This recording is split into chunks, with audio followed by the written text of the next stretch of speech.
নমস্কার, কাকলিস কুকিং হাবের নতুন আরেকটি ভিডিওতে আপনাদের সবাইকে স্বাগত। এখন আমের সময় আর কাঁচা আমের আচার বানাবো না আর আপনাদের সাথে শেয়ার করব না, তা কি কখনো হতে পারে?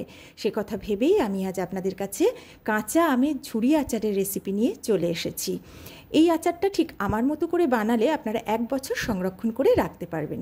তাহলে চলুন রেসিপিটা দেখে নিন। এখানে আমি নিয়ে নিয়েছি 1 কেজি মতো কাঁচা আম। এই আমগুলো দিয়ে আমি আজ আপনাদের বানিয়ে দেখাবো সম্পূর্ণ তেল ছাড়া, রোদে দেওয়ার ঝামেলা ছাড়া টক ঝাল মিষ্টি কাঁচা আমের ঝুড়ি আচার।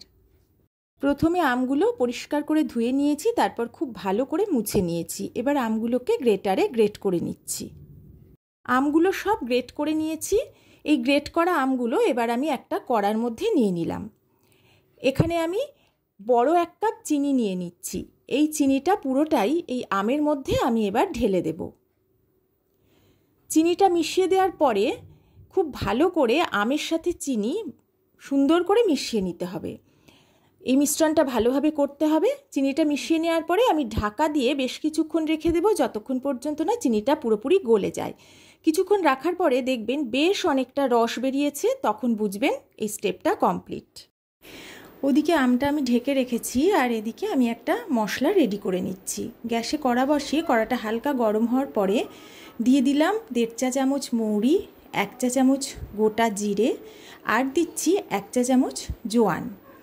এবারে লো ফ্লেমে এই মশলাগুলো আমি একটু নেড়ে চেড়ে ভেজে নেব। খুব বেশি ভাজবো না, হালকা একটা মিষ্টি যখন গন্ধ বেরোবে আর মশলাগুলো বেশ ভালো মতো গরম হবে, তখনই গ্যাসের ফ্লেমটা অফ করে দেব।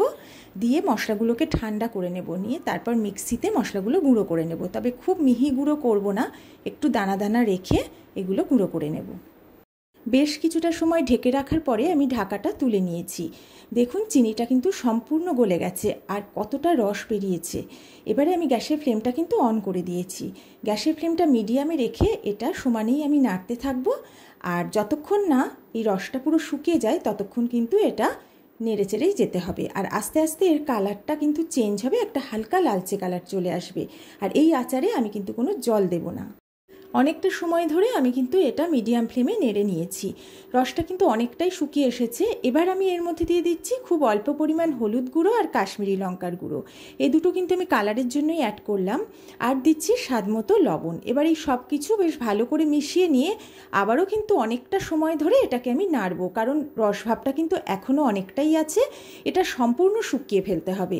এখানে আরেকটা কথা বলি, চিনিটা কিন্তু আমের পরিমাণ বুঝে দিতে হবে, যাতে শুকিয়ে যাওয়ার পরে একটা আঠালো ভাব আসে। বেশ কিছুটা সময় ধরে আমি নেড়ে চেড়ে নিলাম। এবারে একটু ঢাকা দিয়ে দিচ্ছি 5 মিনিটের জন্য। 5 মিনিট পরে ঢাকাটা তুলে নিলাম। দেখুন খুব সুন্দর একটা লালচে কালার চলে এসেছে, রসটা কিন্তু আরও বেশ কিছুটা শুকিয়ে গেছে। যারা এতক্ষণ আমার সাথে থেকে আমার ভিডিওটা দেখছেন তাদের সবাইকে আমার অনেক অনেক ভালোবাসা, অনেক ধন্যবাদ। শেষ পর্যন্ত আমার সাথে থেকে পুরো ভিডিওটা দেখুন, আশা করি আপনাদের খুবই ভালো লাগবে। নাড়তে নাড়তে এটা কিন্তু আরও শুকিয়ে এসেছে। আমি দেখিয়ে দিচ্ছি কেমন হয়েছে টেক্সচারটা। এটা কিন্তু এরকমই হবে, একদম রসভাব যেন না থাকে। এবারে আমি যে গুঁড়ো মশলা করে রেখেছিলাম তার থেকে 2 চা চামচ মতো গুঁড়ো মশলা এই আচারের মধ্যে দিয়ে দিলাম। মশলাটা দিয়ে ভালো করে আমি প্রথমে মিশিয়ে নেব, তারপরে গ্যাসের ফ্লেমটা লো করে দিয়ে মিনিট খানেক আমি একটু নেড়ে নেব। তারপর গ্যাসের ফ্লেমটা অফ করে দেব, দিয়ে ঠান্ডা করে নেব। আমি কিন্তু ঢাকা দেব না, ঠান্ডা হয়ে যাওয়ার পরে অন্য পাত্রে তুলে নেব। আর এটা ঠান্ডা হলে আরও জমে যাবে আর একটা আঠালো ভাব চলে আসবে। আচারটা সম্পূর্ণ ঠান্ডা করে নিয়ে আমি একটা পাত্রে প্রথমে তুলে নিচ্ছি। দেখেই বুঝতে পারছেন আরও কতটা জমে গেছে আর একটা আঠালো ভাবও এসে গেছে। তাহলে দেখতেই পেলেন কত অল্প সময়ে সম্পূর্ণ তেল ছাড়া, রোদে দেওয়ার ঝামেলা ছাড়া এবং সম্পূর্ণ জল ছাড়া আমি কিভাবে আমের ঝুড়ি আচার বানিয়ে ফেললাম। এই আচারটা নর্মাল ফ্রিজে রেখে আপনারা 1 বছর সংরক্ষণ করে রাখতে পারবেন। আর এটা খেতে কিন্তু অসাধারণ লাগে। তাহলে ঝটপট বাড়িতে বানিয়ে ফেলুন আমার মতো করে কাঁচা আমের ঝুড়ি আচার। আর খেয়ে কেমন লাগলো সেটা জানাতে কিন্তু একদম ভুলবেন না। আর যদি আমার রেসিপিটা আপনাদের ভালো লাগে তাহলে আমার ভিডিওতে একটা লাইক, কমেন্ট, শেয়ার করে দেবেন। আর যারা প্রথম এসে আমার চ্যানেলে ভিডিওটা দেখছেন, যদি আমার ভিডিও ভালো লাগে আর আমার ভিডিও আরও দেখতে চান তাহলে আমার চ্যানেলটা সাবস্ক্রাইব করে আমার পাশে থাকবেন। তাহলে আজকের মতো বিদায় নিচ্ছি। সুন্দর রেসিপি নিয়ে আবার খুব তাড়াতাড়ি হাজির হয়ে যাব। আপনারা সবাই ভালো থাকবেন, সুস্থ থাকবেন।